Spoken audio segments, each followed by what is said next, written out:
আসসালামু আলাইকুম। কুকিং হাউজে সবাইকে স্বাগতম জানাচ্ছি। আজকে রান্না করব হাতে মাখা খিচুড়ি। এই হাতে মাখা খিচুড়িটা খেতে খুবই টেস্টি এবং মজার হয়। খিচুড়ি তো অনেকভাবেই রান্না করা যায়, তবে হাতে মেখে খিচুড়ি রান্না করলে এটার স্বাদও কিন্তু দারুণ হয়। আর আজকের খিচুড়িটা আমি একটু নরম মাখো মাখো করে রান্না করেছি। নরম মাখো মাখো করে খিচুড়িটা রান্না করলে খেতে খুবই ভালো লাগে। ঝাল ঝাল করে ডিমের কারির সাথে এই খিচুড়িটা খেতে খুবই টেস্টি এবং মজার।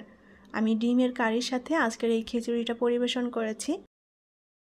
খিচুড়ি রান্না করার জন্য আমি এখানে চিনি গুঁড়া সুগন্ধি চাল নেব। আমি এখানে 2 কাপ পরিমাণ চাল নিয়ে নেব। পরিমাণে যে যতটা রান্না করতে চান সেভাবেই চালটা নিয়ে নিতে হবে। এই খিচুড়িটা ভাতের চাল বা আপনাদের পছন্দ মতো যে কোনো চাল দিয়ে রান্না করে নিতে পারেন।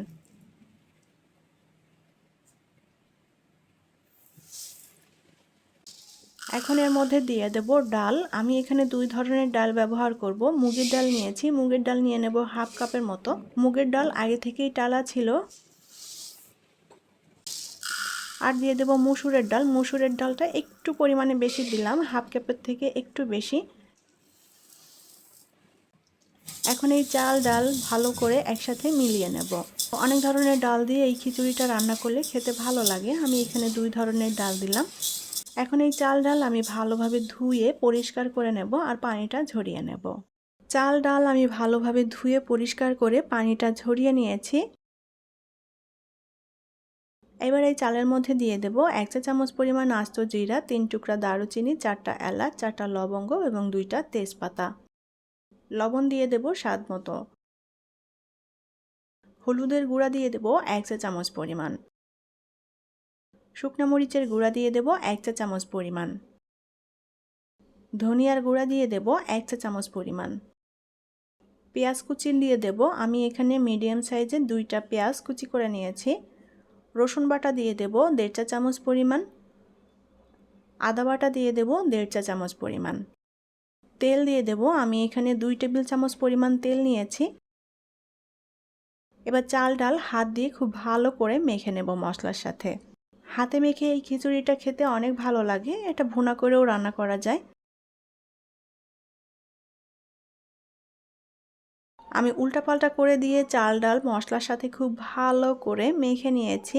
আজকের এই খিচুড়িটা আমি রাইস কুকারে রান্না করছি। এখন মশলার সাথে মাখানো চাল ডাল আমি রাইস কুকারের পটে দিয়ে দিলাম।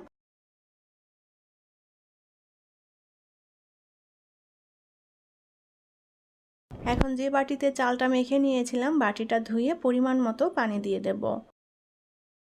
ঢাকনা দিয়ে ঢেকে দিলাম। এখন খিচুড়িটা রান্না করে নেব। খিচুড়িটা প্রায় রান্না করা হয়ে গিয়েছে। ঢাকনাটা তুলে নিলাম আর পানিটাও টেনে গিয়েছে। এখন এর উপর দিয়ে কয়েকটা কাঁচামরিচ দিয়ে দেব। কাঁচামরিচটা একটু চিড়ে দিয়েছি যাতে কাঁচামরিচের ঝালটাও বের হয় আর ফ্লেভারটাও আসে। খিচুড়ির পানিটা কিন্তু টেনে গিয়েছে, তবে এই খিচুড়িটা কিন্তু আমি ঝরঝরে করছি না, একটু মাখো মাখো টাইপের রান্না করছি।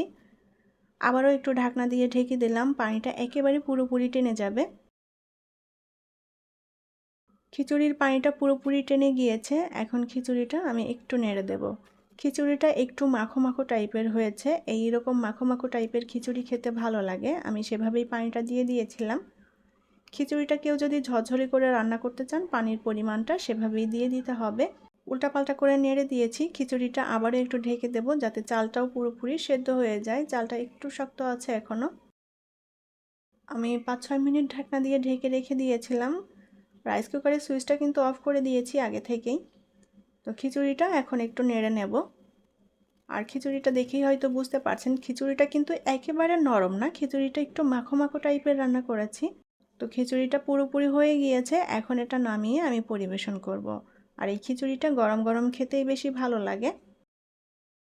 খিচুড়ি খেতে আমরা সবাই ভীষণ পছন্দ করি। আর খিচুড়ি রান্না করাটাও কিন্তু খুবই সহজ। আমি আজকে যেভাবে রান্না করেছি এভাবে রান্না করতে তো একদমই ঝামেলা নেই, কম সময়ের মধ্যে রান্না হয়ে যায় খুব সহজেই। খিচুড়িটা দেখেই বুঝতে পারছেন খিচুড়িটা কিন্তু একটু ঝরঝরেও আছে আবার একটু মাখো মাখোও হয়েছে, নরম। আজকের এই খিচুড়িটা আমি পরিবেশন করেছি ডিমের কারির সাথে। ঝাল ঝাল করে ডিমের কারি রান্না করেছি খিচুড়ি দিয়ে খাওয়ার জন্য। তো এই ঝাল ঝাল করে ডিমের কারিটা খিচুড়ির সাথে দারুণ লাগে খেতে। আশা করি ভালো লেগেছে আমার আজকের খিচুড়ি রান্না। যদি ভালো লেগে থাকে তাহলে প্লিজ লাইক, কমেন্ট এবং শেয়ার করবেন। পরবর্তী রেসিপি দেখার আমন্ত্রণ জানিয়ে বিদায় নিচ্ছি। ভালো থাকবেন সবাই। আল্লাহ হাফেজ।